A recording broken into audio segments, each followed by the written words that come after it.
The polls recently have not been very kind to Donald Trump, even though he tweeted out just a few days ago that his approval rating was, better than ever. The Hill actually reported that his approval rating was better than ever, even though it was only 48%, and that was based on one single poll. His real approval rating these days is actually hovering right around 40%, according to polling conglomerates. Once you add them all together, polling averages, you're at about 41%. But those are just general do you or do you not approve of the job the president is doing. Those don't necessarily mean much in terms of can he get reelected. I'll tell you what means a lot in terms of can he get reelected are the new polls showing that 62% of women in this country say that they're not going to vote for Donald Trump in 2020. In fact, only 38% of women in this country say that they would be likely voting for Donald Trump, which is down from the 41% of women he got in the 2016 election. Now, that's overall women that he got 41% of. He did get a majority of white women in this country, but even they're turning on him. So I guess the question at this point is, can Donald Trump win in 2020 when he's alienated, 2/3 of an entire gender? The answer is absolutely not. He cannot. Especially because his approval rating among men is only at about 50. There's only about 50% of men in this country who say, yes, I'm very likely to vote for him in 2020. That's not going to put you over the top, bud. It's certainly not going to win you the popular vote, and it's damn sure not going to win you the Electoral College vote. But he just keeps alienating people. He's shown his disdain for women on a daily basis here in the White House, on Twitter, by attacking women. Any woman he doesn't like, he just labels as nasty, low IQ,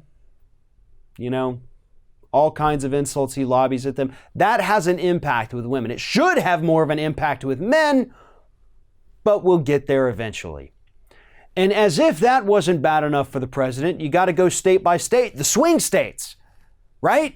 The places that are going to make or break this 2020 election.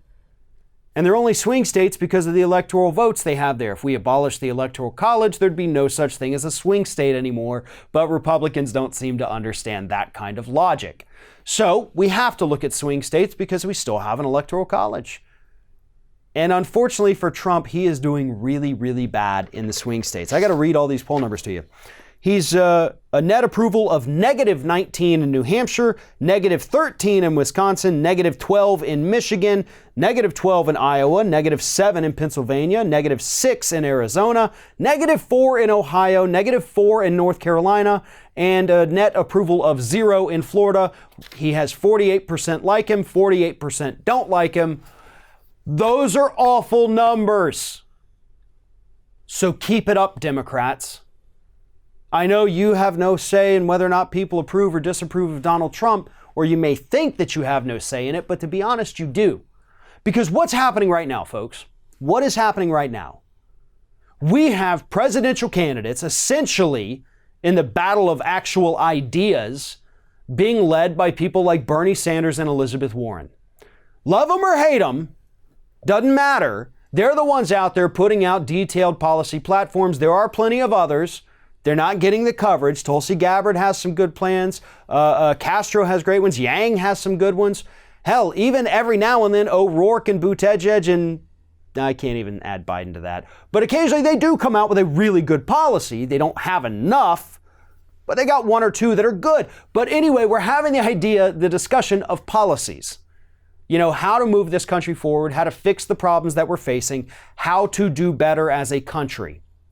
And the more people see the Democratic candidates talking about ideas instead of bashing one another or bashing Donald Trump, the more the people will gravitate towards that and say, I like the person talking policy versus the person who just called Nancy Pelosi nasty, vindictive, and horrible. I don't approve of that man. Donald Trump is who that man is. I approve of this person. I approve of this party because they're actually offering something tangible that my family or myself needs. That's how you do it. That's how you get those approval ratings to keep coming down. You talk about policy. You talk about the failures of Republican policies like the tax cut and the trade wars. You hit the dinner table topics for these people. The topics that keep them up at night. How am I going to pay for college for my children? How am I going to pay for my prescription medication that keeps me alive next month? What are we going to do about the threat of climate change that's getting worse by the year? Those issues keep people awake. And if the Democrats continue to come up with plans and policies and ideas to help people realize that somebody does care about that and they want to work on it, then I can promise you Trump's approval ratings are going to be hitting all-time lows before we hit that 2020 election. Thanks for watching, everybody. And don't forget, if you like what you see here, like, comment, share, and subscribe to our channel. And now you can also become a member of Ring of Fire and get exclusive early access to certain Ring of Fire videos all throughout the week. Just click on the little join button right below the video.